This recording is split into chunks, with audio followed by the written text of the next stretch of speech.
орны Эх хотод 21 хоног хамтарсан бэлтгэлээгээд 9 сарын 26-нд Улаанбаатар хотод ирж спортын дугаартны дэргэдэг спорт цогцлолт баярлан спортын дугаартанд дэлхийн аврагын бэлтгэлээ хийж байна. Урд өмнөхийн байдлаар бид нар бол одоо яг ардын багш манд багшийнхаа одоо заа зөвлөснөөр тэгээд одоо бэлтгэл сургалтаа сайхан хангасан. Ер нь бол бэрхшээл бол ер нь гайваа. Тэмцээнд ямар шалгуулж шалгаж авсан бэ? Тэмцээнд бол ер нь энэ жилийн одоо улсын аврах шалгуулт тэмцээн болон энэ жилийн тэмцээний одоо рейтинг сонгосон байгаа. Дэлхийн оюутны аврах шалгуулах боксын 4-р тэмцээн олон улсын сонирхчдын боксын холбооноос энэ оны 9-р сарын 1-ээс эхлэн дагаж мөрдөж хэрэгжүүлж байгаа жингийн шинэ ангиллаар зохион байгуулагдах бас нэг гол онцлогтой.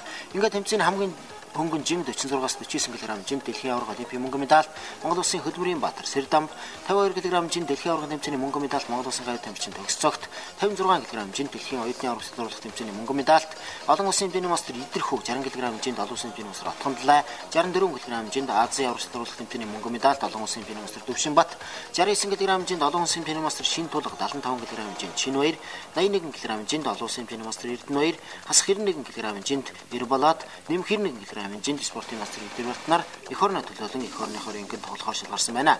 Монголын багийн ахлагчаар Монгол Улсын хөдөлмөрийн баатар гавь тамирчин Сэрдамб, Монголын төлөөлөгчдийн ахлагчаар Монголын олимпийн боксын холбооны ерөнхийлөгч Цогбаатар ажиллахаар болжээ.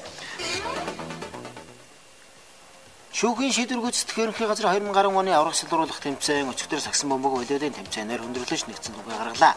2 өдрийн турш үргэлжилсэн сагсан бөмбөг уйлуулын тэмцээнүүд хил хамгаалах ерөнхий газрын хэлчийн спортын хороо, шүүхийн шийдвэр гүйцэтгэх ерөнхий газрын сүлжээ спортын хорооны спортын тахимд явагдаж, энэ жилийн аврах багууд хамт олон турсан юм байна. За сагсан бөмбөг уйлуулын тэмцээнд энэ удаа хот хөдөөгийн 6 бүсээ шалгарсан шүүхийн шийдвэр гүйцэтгэх ерөнхий газрын харьяа нэг жалбуудын эрэгтэй эмэгтэй нийтдээ 26 багийн тамирчид ур чадвар сорин өрсөлдлөө. Бид энэ тэмцээнийг одоо өмнөх жилүүдэд 20 байгууллагын ангуудыг явуулж ирсэн бол одоо улсын хэмжээний шийдвэр гүйцэтгэх албаны хэмжээнд зохион байгуулж байна. Зүүн, төв, хойд, баруун гэсэн хэдэн бүсийн хооронд зохион байгуулагдсан.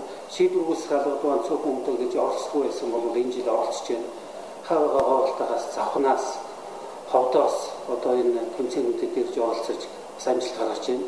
Өнөөдрийн тэмцээн бидний тэмцээний төрөл сагсан бөмбөг уйлбар гэж явж байгаа ч цаашдаа бид энийг улам өргөжүүлж өшөө эрэгтэй за тэгээд дээр теннис гэх юм бусад төрөл гаргуугийн төрлүүд хөлбөмбөгийн төрлүүдийг оролцуулж өшөө идэвхтэй болгож улам хөгжүүлж ажиллана гэж бодож байгаа.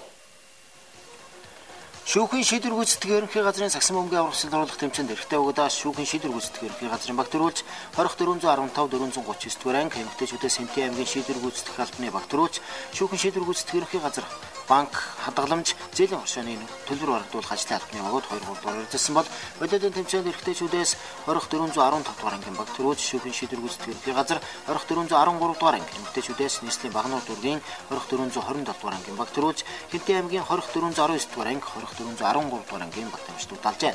Ингээд шүүхийн шийдвэр гүйцэтгэх ерөнхий газраас энэ онд зохион байгуулсан үндэсний өгчүүдөө бүх сагсан бөмбөг уйлуул зэрэг 5 төрлийн тэмцээний дараах байдлаар багийн хэлбэртэнгээр шүүхийн шийдвэр гүйцэтгэх ерөнхий газрын баг хамт олон тэргүүлж багнуур дүүргийн 2427 дугаар анги 2 дугаар байр, 2413 дугаар анги 3 дугаар байр эзэлж 2415, 2419 дугаар ангийн багууд 4-5 дугаар байранд шалгарлаа.